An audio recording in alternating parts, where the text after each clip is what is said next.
अदा करता हूं।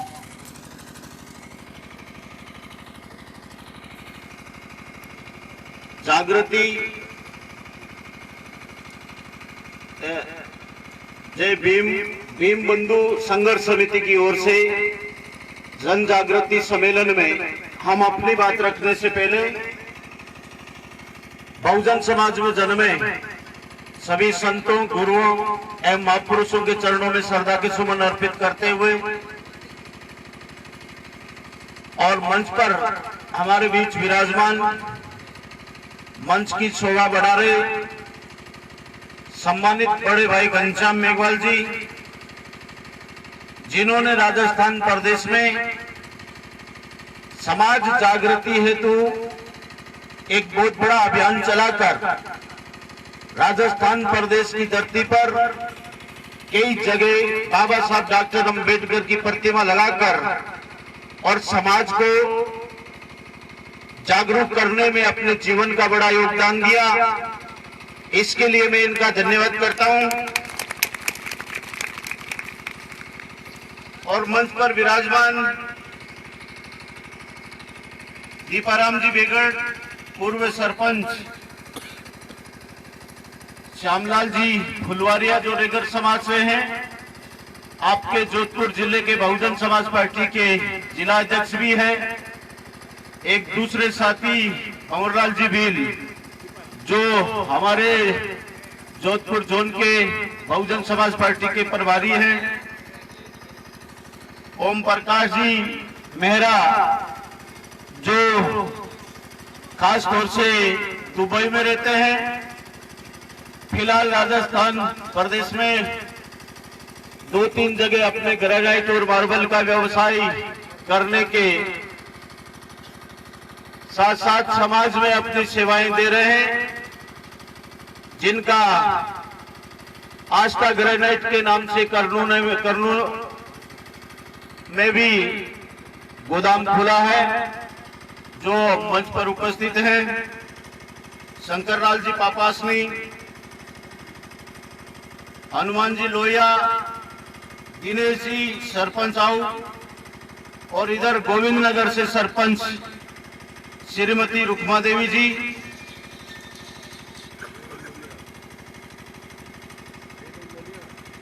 मांगीलाल जी समाज अध्यक्ष आओ, और एडवोकेट गोवर्धन जी मेघवाल, श्री पन्नालाल जी परियार, पूनाराम जी पूर्व प्रधान क्यूसर, भंवरलाल जी कटारिया सम्मानित अध्यापक, लक्ष्मण जी कटारिया, राम जी बापिनी, बेराराम जी मकवाना, और सम्मानित मंच, सम्मानित बुजुर्ग, सम्मानित युवा साथी, सम्मानित महिलाएं, आप सभी को पुखराज फाइटर की ओर से जय भीम जय भारत। बुजुर्गों, काफी लंबे समय से आप इधर बैठे हैं और जन जागृति के नाम से आपका प्रोग्राम ऑर्गेनाइज हो रहा है, और हमारे देश में अगर 75 साल बाद हम जन जागृति की बात करें तो मुझे नहीं लगता कि आपका उम्र 200-400 साल है। आपको अचंभा होना चाहिए जब इस देश में मरे हुए गंदे पशु का मांस खाया कुत्ता तालाब में पानी पी सकता था, और जिस जमाने में तुम्हें पैर में जूती डालकर इस रास्ते पर चलने नहीं दिया जाता था, उस समय में भी बाबा साहब डॉक्टर अंबेडकर इतने बड़े इंटेलेक्चुअल बने, पूरे वर्ल्ड में भी नहीं थे उनके मुकाबले में, इतने बड़े पढ़े लिखे विद्वान बने। आज आप जन जागृति की बात करते हैं, अरे बाबा साहब डॉक्टर अंबेडकर का नाम आता है इस देश में ही नहीं, विदेशों के अंदर अमेरिका में भी उसका देश का राष्ट्रपति भी कहता है कि ये अंबेडकर हमारे देश में पैदा होता तो इस देश के अंदर हम इसको सूर्य की उपाधि देते। बाबा साहब डॉक्टर अंबेडकर के सामने कोई भी बात सूर्य को दीपक दिखाने जैसा है। हमारे सभी साथी अपने मंच पर ख्यालात रख रहे थे, आप लोग लंबे समय से ख्यालात सुन रहे हैं, लेकिन आप लोगों को इस देश में पता है कि राजा रानी के पेट से पैदा होता था, और इस देश के अंदर तुम्हें राजा बनने का अधिकार नहीं होता था। इसलिए महात्मा ज्योतिबा फुले ने कहा, जिस समाज का राजा होता है वो समाज पैदा होता है, जिस समाज का राज होता है उनका ताज होता है, जिस समाज का राज होता है उनकी बहन बेटियों का अपमान नहीं होता, इज्जत नहीं लूटी जाती है। जिस समाज का राज होता है उनके बुजुर्गों का बूढ़ों का अपमान नहीं होता है। जिनका राज होता है उनकी जमीनों पर कब्जा नहीं होता। जिनका राज होता है उनकी सर्विस की पोस्टों को रोका नहीं जाता। जिनका राज होता है उनके खिलाफ इस देश में पार्लियामेंट और असेंबली के अंदर उनके विरुद्ध कोई भी बिल पारित नहीं होता। जिनका राज होता है उनकी जबान से निकला हुआ हर शब्द कानून बन के काम करता है। आपने इस देश के अंदर महात्मा ज्योतिबा फुले को नहीं पढ़ा, इस देश में संत कबीर संत रविदास को नहीं पढ़ा, सजना कसाईनाथ जाट को नहीं पढ़ा, आपने पेरियार रामास्वामी नायकर और नारायण गुरु को नहीं पढ़ा, आपने बाबा साहब डॉक्टर अम्बेडकर और कांशीराम साहब को नहीं पढ़ा। इसलिए 70 साल बाद में इधर जन जागृति की बात कर रहे हो। अरे आप लोगों ने बहुजन समाज के संस्थापक मान्यवर साहब कांशीराम जी की बात सुनी होगी। साहब कांशीराम जी कहा करते थे, अगर तुम्हें इस देश के अंदर अपना सम्मान पाना है, अगर इस देश में तुम्हें अपनी बहन बेटियों की इज्जत बचाना है, अगर आने वाली नस्लों का सुधार करना है, इस देश में तुम्हें जमीन चाहिए, अगर इस देश में तुम्हें व्यापार चाहिए, इस देश की पार्लियामेंट और विधानसभा में और नगर निगम में और पंचायत समिति में, जिला परिषद में तुम्हें ताकत चाहिए, तो इस देश के अंदर तुम्हें अपना इतिहास पढ़ना पड़ेगा। जो कौन कभी अपना इतिहास नहीं पढ़ती वो हमेशा अपनी लाशें उठाने का काम करती है। आज आप लोग मंच लगा करके सापा पहनकर बड़े स्वागत करके प्रोग्राम करते हैं, लेकिन आप लोगों ने कल परसों अखबार में पढ़ा होगा, उधर पर पैसर के जमीन पर हमारे मेघवाल समाज की एक औरत के साथ एक सामूहिक बलात्कार की घटना होने के बाद में और उसके गुदा में बोतल घुसेड़ करके अत्याचार करने का काम हुआ है और 5 दिन तक उस मामले में कोई गिरफ्तारी नहीं हुई, अभी तक कोई कार्रवाई नहीं हुई। इस देश के अंदर अत्याचार पे अत्याचार होता है, चाहे पाली का चुली कांड देख लेना, पाली का जॉर्डन कांड देख लेना, जोधपुर जिले में जो अत्याचार की बरमार दानावास कांड देख लेना, गंगानगर में करणपुर पदरपुर का कांड देख लेना, बीकानेर के अंदर देख लेना, हनुमानगढ़ के अंदर जोड़ीपाल के अंदर पैर से बांधकर युवा को हथौड़े से पीटकर मारने का मामला देख लेना, उत्तर प्रदेश के अंदर हाथरस का सामूहिक बलात्कार देख लेना। इस देश के अंदर किसी भी तरह से जुल्म और जाति बंद होने का नाम नहीं ले रही है और आप लोग इस देश में सोच रहे हैं कि हमारे इस देश में समाज में सुधार करने से इस देश के अत्याचार में जाएंगे, इस देश में समाज आगे बढ़ जाएगा। इसलिए बुजुर्गों में आपसे कहना चाहता हूँ, मान्यवर साहब कांशीराम जी कहा करते थे, जिस कौम का इतिहास होता है वो कौम इस देश में शासक बन सकती है। इतिहास से प्रेरणा मिलती है, प्रेरणा से जागृति आती है, जागृति से सोच बनती है, सोच से ताकत बनती है, ताकत होती है तो शासक बन सकते हो।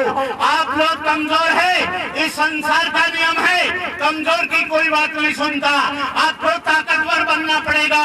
कमजोर हमेशा शोषण का शिकार होता है और ताकतवर हमेशा अपना शोषण लोगों का करता है और अपने आन शान के लिए जीता है। पोखराज फाइटर तो आपको इतना कहना चाहता है, अगर इस देश में अपनी इज्जत आबरू बचाना है, आने वाले समय के अंदर समाज के बच्चों के लिए जमीन बचानी है। जिस जमीन पे तुम बैठे हो ये तुम्हारे बाप की जमीन नहीं है, ये बाबा साहब डॉक्टर अम्बेडकर आर्टिकल 35 के दौरान इस देश में नहीं लंदन से कम्युनल अवार्ड ला करके इस जमीन का अलॉटमेंट दिया था। इस जमीन के अलॉटमेंट के बाद इस देश के अंदर हमारे घरों में बच्चे पैदा हुए और हमारे बुजुर्गों ने इस जमीन का बंटवारा किया, इतने बंटवारे कर दिए, बंटवारे करते करते जमीन तुम्हारा इतना छोटा हो गया, किसी को 5 बीघा 10 बीघा 15 बीघा पे आ गए और इस देश के अंदर किसानों का आंदोलन चल रहा है। क्यों चल रहा है आप लोग जानते हो, इस देश की कंपनी इन्वेस्टमेंट पॉलिसी के आधार पर इस देश की सेंट्रल गवर्नमेंट ने किसानों के अगेंस्ट एग्रीकल्चर बिल पास करने के बाद इस देश के अंदर आपके लिए कोई भी भाव अपने ऊपर निर्धारित नहीं हो सकता। इसलिए इस देश में आपको सोचना पड़ेगा कि इस देश में हमारी व्यवस्था कैसी है और लड़ाई असली में व्यवस्था परिवर्तन की है। तुम्हारे बीड़ी पीने, सिगरेट पीने और अफीम दोनों पोस्ट दारू खाने की, अफीम खाने की नहीं है। तुम भले अभी आप साथी कह रहे थे एडा मोसर, क्या बोल रहे थे आप, मोसर करो, कुछ भी करो, मौसम तो बंद हो जाएगी, करने क्या जरूरत। मैंने जैसलमेर, बाड़मेर, जालौर, सिरोही, पाली सभी राजस्थान प्रदेश, पश्चिमी राजस्थान में हमारे समाज की जो परंपराएं थी, ये कह रहे ना बंद कर दिए, बंद नहीं हुए, अपने आप ही बंद हो। जिनके पास 100 बीघा थी 4 लाख अफीम खाते थे। जब मैं 1994-95 में इधर घूमने लगा, मेरे पास दूसरा कोई काम नहीं, मैं समाज में जागृति फैलाने का काम करता हूं। तो उस समय 100-200 बीघा जमीन हुआ करते थे, तब 4 लाख अफीम लाते थे। अब वो जमीन बंट के 8 बीघा हो गया। जमीन अफीम आता है 250 ग्राम, और 250 ग्राम ये मंच वाले छिपा के रखते हैं, इनको पता लग जाती है खा जाएगी, इसलिए अफीम अपने आप कम हो गया। और मैं कह रहा हूं, इस जमीन में रबड़ नहीं है, जिसको जड़ बना लोगे बढ़ेगी और बच्चे साल के घरों में पैदा हो। आने वाले समय में हालात बिगड़ सकते हैं। इस देश में आपने देखा होगा, दिल्ली, कोलकाता, बॉम्बे से लेके अहमदाबाद, हैदराबाद से चेन्नई तक, और लखनऊ में, आगरा में देखा होगा, गंगानगर, हनुमानगढ़ में, जयपुर में, जोधपुर में देखा होगा, बीकानेर में देखा होगा, कोटा में, उदयपुर में देखा होगा। रेलवे प्लेटफार्म पर सड़क, फुटपाथ पर मंगते और भिखारी पड़े, वो आसमान से नहीं बरसे, बरसात में नहीं टपके हैं। हमारे जैसी छोटी जातियों की जमीन जायदाद संपत्ति खत्म होने के बाद वो आज सड़कों पे भीख मांग रहे हैं। आप सापा बांध के मुंह पे ताव लगा के बैठे हैं, आपको कोई कहते भाई आप भीख मांग लेंगे, आप भीख अभी मांगना उचित नहीं समझ, लेकिन मैं गारंटी से कह रहा हूं, तुम्हें आगाह करना चाहता हूं, अगर इस देश में बाबा साहब डॉक्टर अम्बेडकर ने 32 गोल्ड राउंड टेबल कॉन्फ्रेंस में इस देश के अंदर हमारे लिए जो अधिकार लेकर के आए, अगर उन अधिकारों के बदौलत इस देश के अंदर आए समाज नहीं जागा, तो आने वाले बच्चे रेलवे प्लेटफार्म, फुटपाथ पर सोने की जगह बना लेंगे। यहाँ तुम्हारे लिए ज्यादा जगह बचने वाली नहीं। अरे इस देश की 35% जनसंख्या खुले आसमान के नीचे सोती है। जाकर के देखना बड़े शहरों के अंदर, झोपड़पट्टी के अंदर, उनके बड़े बुजुर्ग बीमार, उनकी डिलीवरी होने वाली बहन बेटियों की हालात, जब बाढ़ आती है तो नीचे के इलाकों में पानी भर जाता है, जब लू चलता है, सर्दी के थपेड़े पड़ते हैं, बुजुर्गों की बीमार हालत होती है। इस देश में तुम्हारी कोई सुनने वाला नहीं है। इसलिए मैं आप लोगों को बताना चाहता हूँ, ये पेन है, इस पेन की तरह तुम है, और ये पेन का दूसरा कवर है, ये अंदर से पोल है, खाली कवर है, इसमें कुछ भी नहीं है। और ये पेंसिल जो है, इसका लंबाई में भी हिस्सा ज्यादा है, और इसके अंदर इंक भरी हुई है। पूरे दिन ये लिखाई पढ़ाई का काम करता है। जैसे ये काम करते हैं, वैसे इस देश के अंदर जाट से लेके माड़ी, सुतार, सुनार, दलित, तमोनी, कांची, कोची, ओठरा, लतरा, पिनारे, दुआरे, कंदर, सासी, साचा, कोल, गलवाड़, मेवाल, बेरवा, पुंकर, बलाई, सालवी, कोली, नट, बंजारा, सभी ये देश के बहुजन समाज के लोग मेहनत करते हैं, जैसे ये पेन काम करता है। लेकिन ये खाली कवर इसके ऊपर लगता है, और ये जब जेब में लगाया जाता है तो ये 5% ही नजर आता है, तुम्हारा 95% गायब हो जाता है। तुम कितना भी सुधार कर लोगे, तुम्हारा नहीं चलने वाला। अब ये देश मुकेश अंबानी और अडानी के लेने पर चल रहा है। देश का प्रधानमंत्री 2 महीने बाद भी किसान सड़कों पर ठंड के मारे बैठने के बाद भी बोलने की स्थिति में नहीं है। उसने हालांकि पहले भी कहा था कि बहनों भाइयों, मैं तो चौकीदार हूं। उसने नहीं कहा था कि मैं देश का मालिक हूं। गलती आप लोगों की है, चौकीदार का विश्वास कर लिया। मालिक तो मुकेश अंबानी और अडानी है, इसलिए चौकीदार अब कुछ नहीं कर सकता। इस देश की प्रोफेशनल इंडस्ट्री ने इतना पैसा इस देश की सेंट्रल गवर्नमेंट को दे दिया, अब बिल वापस नहीं ले सकते, इसलिए हालात बिगड़ते जा रहे हैं और बिलों को आप लोग भरना नहीं चाहते। अभी इधर शिक्षा से बात चल रही थी, यहाँ कितने स्टूडेंट इकोनॉमी के हाथ खड़े करके बताना जरा। साइंस बायो के, साइंस फिजिक्स के, आपके मैथ्स के, साइंस मैथ्स के स्टूडेंट को इस देश में प्रोफेशनल एजुकेशन चल रहा है। इस देश की सरकारों ने इस देश के एजुकेशन को प्राइवेट सेक्टर में दे दिया, और प्राइवेट सेक्टरों का इस देश के अंदर पढ़ाई लिखाई का एक साल का डोनेशन जाता है 30 लाख से 40 लाख 50 लाख 60 लाख तक। आपके पास पैसा है, आप प्रोफेशनल एजुकेशन नहीं पढ़ सकते। इस देश की निकमी और मनवादी किस्म की सोच रखने वाले लोगों ने इस देश के अंदर सभी विभागों को प्राइवेट सेक्टरों में देने का काम कर रहे हैं, और प्राइवेट सेक्टर में तुम्हारा आरक्षण नहीं है। आप लोग कह रहे हैं आरक्षण खत्म करने की बात हो रही है। आरक्षण कोई जुआ विधि नहीं है जो खत्म कर देगा। मैं तुम्हें गारंटी से कहता हूं कभी आरक्षण खत्म नहीं होगा। ये डॉक्टर अम्बेडकर ने चैलेंज किया था। ये जो लोग आरक्षण खत्म करने की बात कर रहे हैं वो इस देश में टुकड़ा टुकड़ा गैंग के लोग हो सकता है, वो इस देश में आरएसएस के लोग हो सकता है। मैं आरएसएस के लोगों से कहना चाहता हूं, अरे इस देश के अंदर शेड्यूल कास्ट के लोगों को डराने के लिए इस देश के अंदर संविधान खत्म करने की बात को चलाकर इस देश में समाज को दबाने की कोशिश करते हैं। अरे तुमने अपनी माँ का दूध पिया है तो इस देश के अंदर कॉन्स्टिट्यूशन खत्म करके बात करो, तब पता चलेगा इस देश में संविधान खत्म हो सकता है। बाबा साहब डॉक्टर अम्बेडकर ने लंदन, रशिया, रूस, जापान, थाईलैंड और अमेरिका, इंग्लैंड जैसे देशों का कानून पढ़ने के बाद इस देश का इतना बड़ा मजबूत कानून बनाया। खत्म करने की तो दूर की बात। दिल्ली में तुम्हें पता है किसी हरामी ने एक पन्ना जला दिया था, आज जेल की सलाखों के पीछे बैठा है, देशद्रोही का आरोप लगा हुआ। अरे एक पन्ना भी तो फाड़ के दिखाओ, इसलिए खत्म नहीं हो सकता। इस दरमियान में आपसे कहना चाहता हूं, अगर आप समाज को मजबूत करना चाहते हो तो इस देश में दो तरह के लोग रहते हैं। एक तरफ वो लोग हैं जो इस हाथ पैर से कुछ भी काम नहीं करते और एयर कंडीशन में बंगलों में बैठे बैठे ऐशो आराम की जिंदगी जी रहे हैं।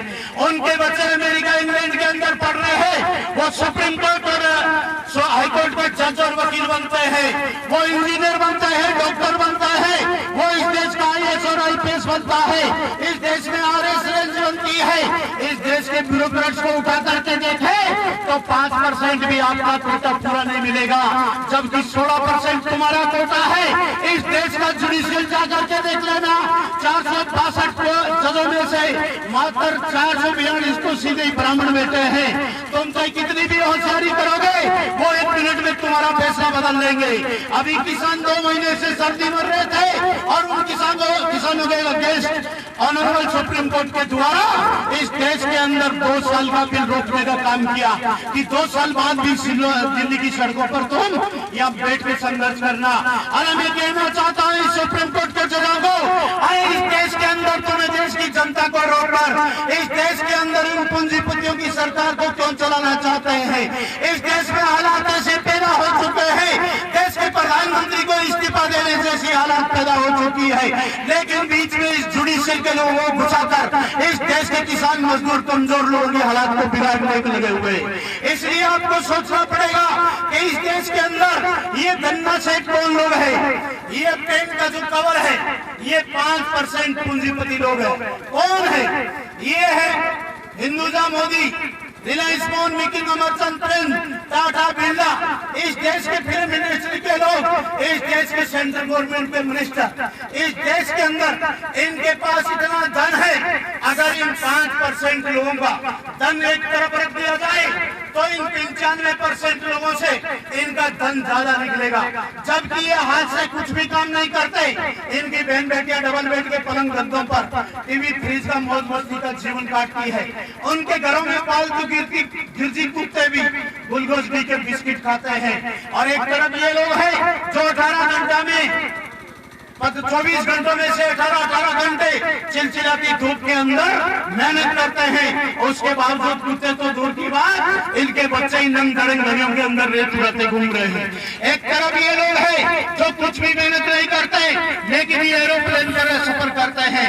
एक तरफ ये लोग हैं जो इस देश के अंदर, इस देश की खदानों में से लोहा निकालकर इस देश का एरोप्लेन बनाया, इस देश का हेलीकॉप्टर बनाया, इस देश के गाड़ी घोड़ा हर हथियार बनाया, मरे हुए पशुओं का चमड़ा निकालकर इस देश के चमड़े का सामान तैयार करके दिया, खदानों में से पत्थर निकाल के इस देश को महल, मंदिर, मस्जिद बना के दिया, इस देश के अंदर नरमा कपास पैदा करके एक एक हाथ से हमारी बहन बेटियां 5-5 हजार धागे निकालकर इस देश को कपड़ा बना करके दिया। लेकिन इस देश के अंदर इनको 2 वक्त पर भोजन नसीब नहीं होता और ये लोग एरोप्लेन का सफर करते हैं। अभी मैं सुबह उधर से आ रहा था तो देखा 4-5 लोग मिले थे जो बकरी चरा रहे थे, जिनका उम्र 80 साल, 85 साल, 70 साल, 60 साल था, जिनकी चलने की हिम्मत नहीं, गाल चिपके हुए हैं, पसली अंदर दसी हुई है, और वो इस देश के अंदर इस ठंड के अंदर खुले मैदान में काम करने के लिए मजबूर है। यहाँ हम लोग राजनीतिक बातें करते हैं, समाज सुधारने की बात करते हैं। मैं बहुजन समाज पार्टी में इसलिए संघर्ष करना चाहता हूँ, मैं वैसे नेता हूँ तो राजनीतिक बात करूंगा, तो हम चाहे कितना भी टोक लोगों में रुकने वाला नहीं हूँ। इसलिए मैं आपसे कहना चाहता हूँ कि इस देश के अंदर आज समाज के जो हालात है वो कैसे बिगड़े हुए हैं। आज आरक्षण सीटों से जीते हुए लोग अपने घरों में तो अपनी दाल बाटी आराम से खाते हैं। मैं भी जा सकता हूँ किसी भी रिजर्वेशन सीट पे, और राजस्थान प्रदेश की किसी भी सीट पे अगर जाकर के पुखराज फाइटर ताल ठोक दे तो सभी पार्टियों को मैं मजबूर कर सकता हूँ और उनकी टिकट कटवा भी सकता हूँ, और इस देश के अंदर एमएलए भी बन सकता हूँ।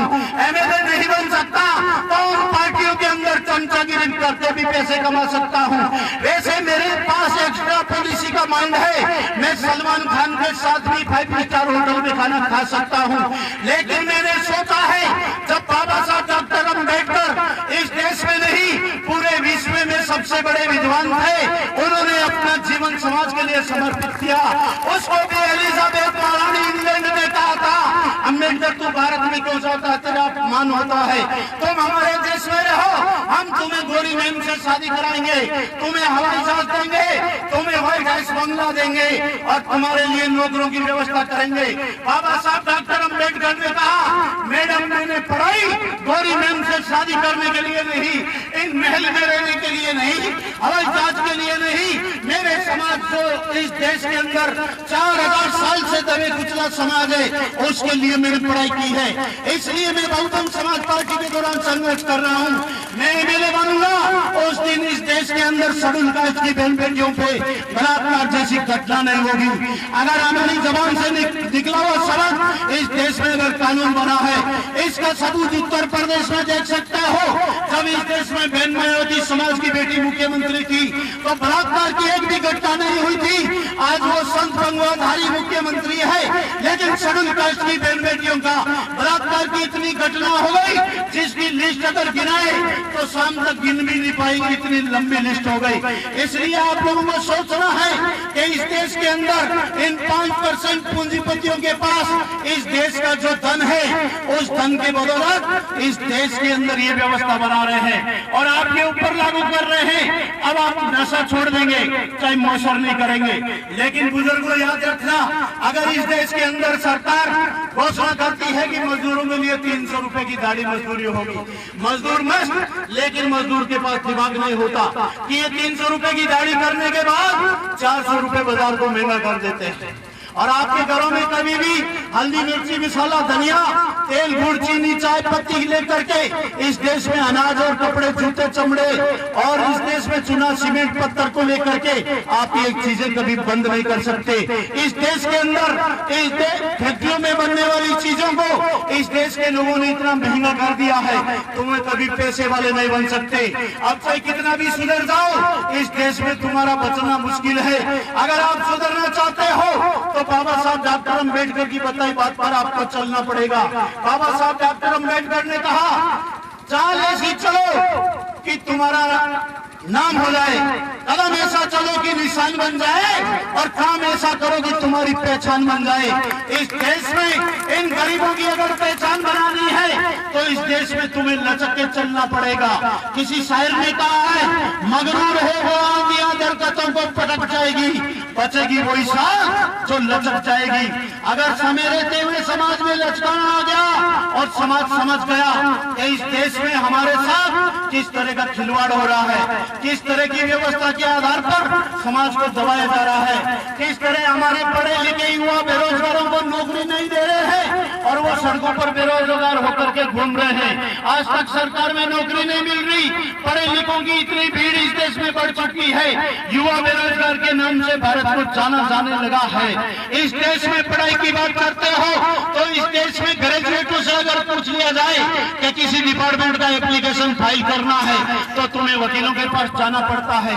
बाबा साहब डॉक्टर अम्बेडकर ने कहा इस देश में जो ग्रेजुएशन का सिलेबस पॉलिसी बनाया है, अगर एक ग्रेजुएट बंदा होगा वो इस देश का राष्ट्रपति भी बन सकता, प्रधानमंत्री बन सकता है, वो कलेक्टर एसपी बन सकता है, वो इस देश के अंदर मुख्यमंत्री और जिला प्रमुख बन सकता है, सरपंच बन सकता है। लेकिन पढ़े लिखे हमारे बीए पास लोग नरेगा में मेट बनने का काम कर रहे हैं, किसी भी डिपार्टमेंट के अंदर ये एप्लीकेशन लिखने के काबिल भी नहीं है।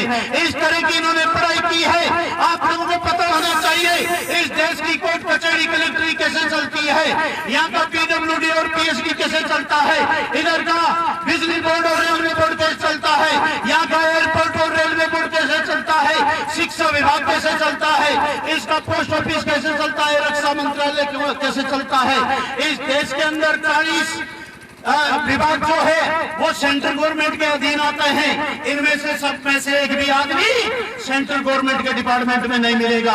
इस देश की 75 साल की आजादी के बाद अगर आप लोग झुकना चाहते हैं और जागृत होना चाहते हैं तो देश की मोनोपॉलिसी पढ़नी पड़ेगी। अगर ऑल इंडिया का शेड्यूल कास्ट ये बात मानता है कि इस देश के अंदर हमारी जनसंख्या ज्यादा है तो बाबा साहब डॉक्टर अम्बेडकर ने कहा था मेरे समाज के लोगों आज के बाद मैंने उस रानी के पेट का ऑपरेशन कर दिया जहां से राजा पैदा होता था, जहां धृतराष्ट्र जैसा अंधा पैदा होता था, जहां आपके उदय सिंह जैसा नाबालिग बेटा बन जाता राजा या पृथ्वीराज चौहान जैसा लंगड़ा बनता था। अब कोई अंधा और नाबालिग राजा नहीं बनेगा। 18 साल की उम्र पार करने के बाद में तुम्हें वोट देना है और 21 साल से लेकर 25 साल तक की उम्र का इस देश में राजा बनेगा। और इस देश के अंदर मैं तुम्हें एक रिमोट कंट्रोल देके जा रहा हूँ। इस देश के अंदर यहाँ बैठे बैठे रिमोट कंट्रोल का बटन दबा देना, दिल्ली में बैठा तुम्हारा दुश्मन मर जाएगा। लेकिन इस देश के अंदर वोट की लंबे समय से बात चल रही है, लेकिन वोट कैसे देंगे? वोट के लिए तुम्हारे अंदर राज की भूख पैदा होना जरूरी है। वोट के लिए बच्चे को कलेक्टर बनाने का सपना देखना जरूरी है। वोट के लिए बेटी की इज्जत बचाने का सपना देखना जरूरी है। वोट के लिए इस देश के अंदर 100 बीघा 200 बीघा 500 बीघा जमीन बनाने का सपना देखना जरूरी है। वोट के लिए रिवॉल्वर स्टन गन और राइफल का लाइसेंस लेने का सपना देखना जरूरी है। वोट देने के लिए सड़क पर रुतबे से चलना का सपना देखना जरूरी है। जब ये तुम देखने के काबिल बनोगे तो तुम्हारे वोट समझ में आएगा, वरना ये वोट टोला मारू में ही जाएगा। उन पंजीपतियों ने प्लान बना लिया है कि ये भूखे और गरीब लोग हैं, इन्होंने खाने का काजू बादाम किशमिश का पता नहीं है, लेकिन वो पपीता का आम का जूस पिया नहीं है, इसलिए ये लोग गरीब है। इनको सब्जी पूरी कचौड़ी का कैंप खोलो और इनको खिलाओ पिलाओ। ये देसी में नहीं देते तो इंग्लिश पिलाओ और वोट ले आओ। 15 दिन के अंदर तुम्हारी पूजा होती है, तुम्हारे पैरों में माथा पटकते हैं, तुम्हारा सम्मान करते हैं, तुम्हारे साथ बैठ के बात करते हैं। मात्र 15 दिन, पौने 5 साल ये लोग तुम्हारी तरफ भी नहीं देखते। कौन मरा है, कौन जलवा है, तुम्हारी कदर 15 दिन होती है। वो भी कदर कैसी? आपने श्राद्ध के महीने में देखा हमारी बहन बेटियां सब्जी पूरी बना करके हलवा बना के और इन पेड़ों का मकान की दीवार पर रख रहे हैं, छत पर। आओ जुजमानो जीमो जीमो। और 16 दिन के इस श्राद्ध के अंदर कौवे भी खा खा के इतने मस्तन हो जाते हैं, कांव कांव करके पूरे गांव के अंदर अफरा तफरी मचाता है। लेकिन जैसे ही 16 दिन श्राद्ध खत्म और 17वें दिन आकर के कोई कौवा उस मकान की मुर्गेली पर बैठ के काम काम करता है तो यही बहन बेटियां भाटा और लाठी चलाती गई। कहां से आया कंस? आदमी को खाएगा, पशु को मारेगा, बोलने नहीं देती है। ऐसे ही 15 दिन के बाद वोट पड़ जाता है और हार में जीतने के बाद वो फाटक के आगे लिखाते हैं कुत्ते से सावधान, कोई बिना पूछे अंदर नहीं जा सकता। ये इस देश के अंदर चालाक लोग इस देश की राजनीति पर कब्जा कर बैठे हैं और इस वोट की पावर को समझते हैं। उनको पता है डॉक्टर अम्बेडकर की कलम चलने के बाद इस देश के अंदर किले और गढ़ों में बैठे महाराजाओं की तोप पर तलवार सेना खत्म हो गए हैं। अब इस देश के अंदर इस वोट से राजा बन रहा है। अगर इन लोगों ने वोट की ताकत को पहचान लिया, अगर इन लोगों ने वोट हमें नहीं दिया तो इस देश के अंदर इनका राजा बनेगा। और जिस दिन इनका राजा बनेगा तो ये वो बोलेंगे जो शोले के अंदर खबर बोलता था, इनकी तोंड पे रख के घोड़ा फिर पूछेंगे अब बता कालिया तेरा क्या हाल होगा।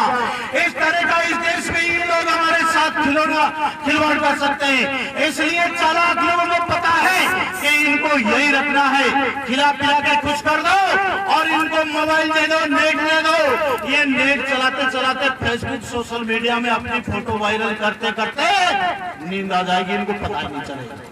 अरे मैं आपसे पूछना चाहता हूं जागृति करने वालों, इस देश के अंदर लोकतंत्र का भारत है, संविधान लगा हुआ है, और आप लोग मुझे ये बताओ आप 24 घंटे में कितना मेहनत करते हैं? बता सकते हैं आप? नहीं बता पाए। मुकेश अंबानी के पास इतना बड़ा धन, जबकि वो पूरे दुनिया में घूमता है, 12 बजे सोता है, 4 बजे उठता। सलमान खान, अमिताभ बच्चन, इसको सलो करो, इतने बड़े फिल्म स्टार जो है पूरे वर्ल्ड के अंदर, फिर भी वो कुर्ता उतार के डांस करने के लिए तैयार। ऐश्वर्या राय, इतनी बड़ी हीरोइन कैटरीना कैफ, वो भी चोली और चड्डी में डांस करने के लिए आ जाती। रात की 11 बजे, सुबह 5 बजे, और तुम 6 बजे डोला मारू पी के सुबह 8 बजे तक जय सिया, और आगे बढ़ने की बात करते हो। इसलिए 24 घंटा आपके पास है, 24 घंटा मोदी जी के पास है, 24 घंटा मुकेश अंबानी के पास है, 24 घंटा सलमान खान के पास है, और 24 घंटा आपके पास है। आप कितना घंटा मेहनत करते हो आज ही तय करो। मुझे दारू बीड़ी नहीं पीनी है, मुझे महिलाओं का अपमान नहीं करना है, बच्चों को शिक्षा लेनी है, चाहे मुझे एक टाइम खाना खाना पड़े, लेकिन मैं बच्चों को पढ़ाऊंगा और मैं नशे पते का पूरा पैसा बर्बाद नहीं करूंगा। बीड़ी पियोगे तो महीने का 600 रुपए चला जाएगा, अगर ढोला मारू पियोगे तो महीने का 1200 रुपए चला जाएगा। और मेरा कहना है अगर 600 रुपए 1200 रुपए अपने बेटा और बेटी के लिए आप लोगों ने लगा दिए तो आपका बेटा कलेक्टर बन सकता है, आपका बेटा एसपी बन सकता है, आपका बेटा तहसीलदार और एसडीएम डिप्टी डायरेक्टर थानेदार पटवारी बन सकता है। इसलिए आपको आज ही नशा छोड़ना पड़ेगा और 24 घंटे के अंदर रात की 11 बजे से सोकर सुबह 4 बजे उठने की कसम खानी पड़ेगी। अगर तुमने नींद ले ली तो इस देश के अंदर आने वाली तुम्हारी पीढ़ियों को, तुम्हारे बच्चों को ये दुश्मन नींद नहीं लेने देंगे। इसलिए तुम्हें त्याग करना पड़ेगा, तुम्हें कठिन परिश्रम करना पड़ेगा, तुम्हें मेहनत करना पड़ेगा। अगर आप लोग मेहनत करेंगे तो ही आपका इस देश के अंदर उज्जवल भविष्य हो सकता है, वरना कितने जागृति मंच पर भाषण दे लेना, कितने सम्मेलन कर लेना, इस देश के अंदर समाज बचने वाला नहीं है। इसलिए अपने आप में परिवर्तन करने की जरूरत है। हमारी महिलाओं को इस देश के कानून का ज्ञान सिखाने की जरूरत है। फेसबुक पर सोशल मीडिया का नेट का खात्मा करने वाले युवाओं से भी कहना चाहता हूँ, इस नेट पर इस देश की पार्लियामेंट कैसे चलती है, इस देश की विधानसभा कैसे चलती है, यहाँ का जिला परिषद और पंचायत समिति कैसे चलती है, घर में बैठ के इन बहन बेटियों को बताओ, बुजुर्गों को बताओ, कानून बताओ। इसलिए आप लोगों को ये सोच करके देखना है कि इस देश के अंदर इस इंटरनेट का उपयोग समाज जागृति के लिए कैसा करना है। इतना कुछ कर लोगे तो इस देश के अंदर हमारी इज्जत आबरू बच जाएगी, वरना इस देश में अब थोड़ा ही समय बचा है। अगर आप लोगों ने ध्यान नहीं दिया तो हमारा आने वाला समय दुश्मन बन जाएगा। और किसी महापुरुष ने कहा है अगर समय इतनी बड़ी बलवान है, समय का अगर आपने नाश किया तो समय आपका सत्यानाश कर देगा। इसलिए समय का सदुपयोग करना सीखो और इस देश के अंदर जो हवा चल रही है उस हवा के साथ चलना सीखो। इस देश के अंदर बाबा साहब डॉक्टर अम्बेडकर ने कहा बकरे बनकर जिए अगर तुम यहाँ तो एक दिन बलि की बेदी पे चढ़ जाओगे। क्यों मुफ्त में गला कटाते हो? शेर बनने बनाने का वादा करो, बांध लो सर पे कफन साथियों, राज अपना बनाने का वादा करो। जय भीम, खुदा हाफिज़।